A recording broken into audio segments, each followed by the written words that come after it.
মুর্শিদাবাদে কিছু বলার নেই, বা পরিস্থিতি আয়ত্তের মধ্যেই আছে। এর পেছনে কারা সেটা নিয়েও অনুসন্ধান হওয়া উচিত। তার কারণ ভারত ধর্মনিরপেক্ষতার পীঠস্থান হচ্ছে পশ্চিমবঙ্গ। সেই পশ্চিমবঙ্গকে কলঙ্কিত করার জন্য যারা এই পরিকল্পনা করেছিলেন তাদের ধিক্কার জানাই, এবং পুলিশকে বলবো কঠোরতম শাস্তি এদের জন্য দিতে কোর্টের মাধ্যমে। ওয়াকফ তো এখানে মুখ্যমন্ত্রী বলে দিয়েছেন যে এখানে ওয়াকফ ইমপ্লিমেন্ট হবে না।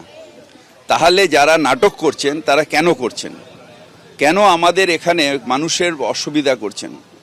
সে সব ধরনের মানুষ, যখন আমরা রাস্তায় নামি, পথ অবরোধ করি, সব ধরনের মানুষের তো অসুবিধা হয়। তো যেখানে ইমপ্লিমেন্ট হচ্ছে না সেখানে কেন আমরা এই মানুষকে অসুবিধার মধ্যে ফেলবো, শুধু নিজেদের জাহির করার জন্য যে আমার হাতে কত লোক আছে, আমার হাতে কত লোক আছে। ওয়াকফ আইনের প্রতিবাদে ভাঙড়ে এবার বিক্ষোভ। ভাঙড়ে বাসন্তী হাইওয়ে, সেখানে বিক্ষোভকারীদের আটকে দেয় পুলিশ এবং তারপর বিক্ষোভকারীদের সঙ্গে পুলিশের তুমুল কথা কাটাকাটি হয়।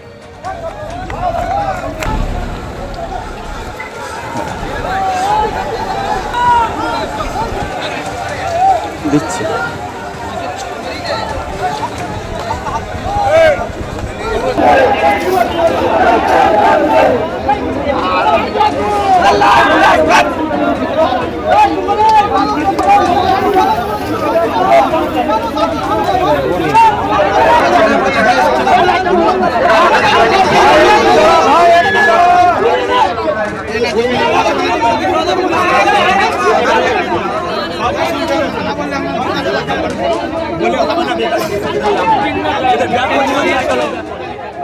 পুলিশ প্রথমে গাড়ি আটকায়, তারপর তুমুল বিক্ষোভ, এবং যে বিক্ষোভের জন্য বাসন্তী হাইওয়েতে প্রচুর গাড়ি আটকে পড়েছে। আমাদের প্রতিনিধি রঞ্জিত হালদার সরাসরি রয়েছেন আমাদের সঙ্গে। রঞ্জিত, কি পরিস্থিতি এখন?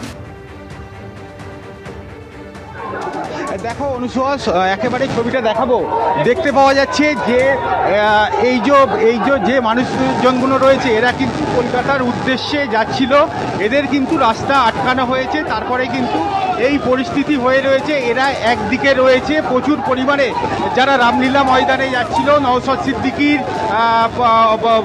যে প্রোগ্রাম রয়েছে সেই প্রোগ্রামে যাওয়ার জন্যে তাদেরকে আটকে রাখা হয়েছে। অন্যদিকে দেখাবো যে কলকাতা পুলিশের বিশাল পুলিশ বাহিনী এখানে মোতায়েন করা রয়েছে। একদিকে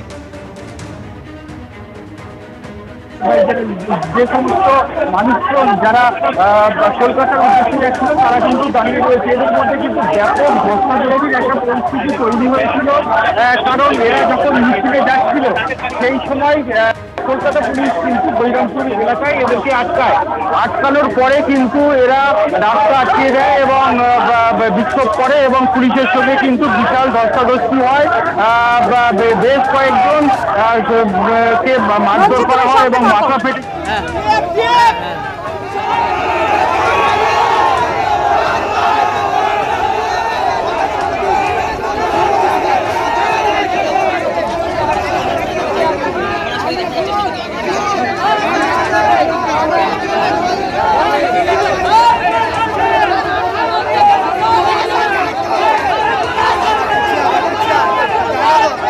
বিরাট উত্তেজনা এই মুহূর্তে, এবং পুলিশ কোনো রকম ভাবে সেই ব্যারিকেড ঠেকিয়ে রাখার চেষ্টা করছেন, কিন্তু বিক্ষোভকারীরা তারা কিন্তু সেই ব্যারিকেড ভেঙে সামনে অগ্রসর হওয়ার চেষ্টা করছে।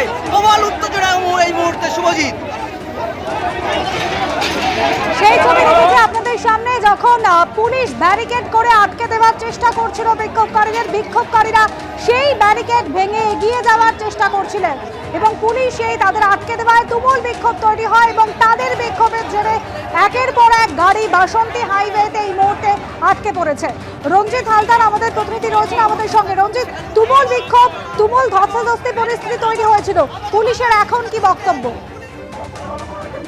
দেখো, পুলিশের এখনো পর্যন্ত বক্তব্য কিন্তু পরিষ্কার কিছু জানা যাচ্ছে, পুলিশের পক্ষ থেকে জানানো হয়নি। কিন্তু পুলিশের যেটা বক্তব্য যে এদেরকে যে জায়গায় যাচ্ছে রামলীলা ময়দানের যে উদ্দেশ্যে যাচ্ছে সেই যে বাসন্তী হাইওয়ের উপর থেকে যাওয়া যাবে না, এমনটাই কিন্তু পুলিশ বলছে। কি কারণে যাওয়া যাবে না সেটা কিন্তু পুলিশের পক্ষ থেকে এখনো পর্যন্ত স্পষ্ট কোনো বক্তব্য জানানো হয়নি। তবে যেটা পুলিশের পক্ষ থেকে কয়েকজন যেটা বলছিল যে আইন শৃঙ্খলা একটা নষ্ট হতে পারে, সেই কারণে হয়তো এই যে সমস্ত মানুষজন যাচ্ছে তাদেরকে আটকানো হচ্ছে। সেই জায়গা থেকে দাঁড়িয়ে এখন কিন্তু বহিরামপুর এলাকা কিন্তু একেবারে অগ্নিগর্ভ পরিস্থিতি বললে কিন্তু ভুল হয় না, কারণ সাইড কিন্তু দাঁড়িয়ে রয়েছে। যে কোনো ধরনের পরিস্থিতি এখানে হতে পারে। পুলিশের হাতে কাঁদানে গ্যাস রেডি করা রয়েছে, যে কোনো সময় কিন্তু ভয়ঙ্কর পরিস্থিতি হলে সেই গ্যাস ছুটবে, এমনটাও কিন্তু সেখান থেকে কিন্তু স্পষ্ট। যারা রামলীলা ময়দানের জন্য যাচ্ছে তারা প্রচুর পরিমাণে মানুষজন যেমনটা রয়েছে, অন্যদিকে কলকাতা পুলিশের বিশাল পুলিশ বাহিনী ঘটনাস্থলে রয়েছে, মাঝখানে একটা ব্যারিকেড করে রেখে দেওয়া হয়েছে। সেই ঘটনা ঘিরে কিন্তু ব্যাপক উত্তেজনা চলছে বৈরামপুর এলাকায়। রঞ্জিত, তুমি নজর রাখো।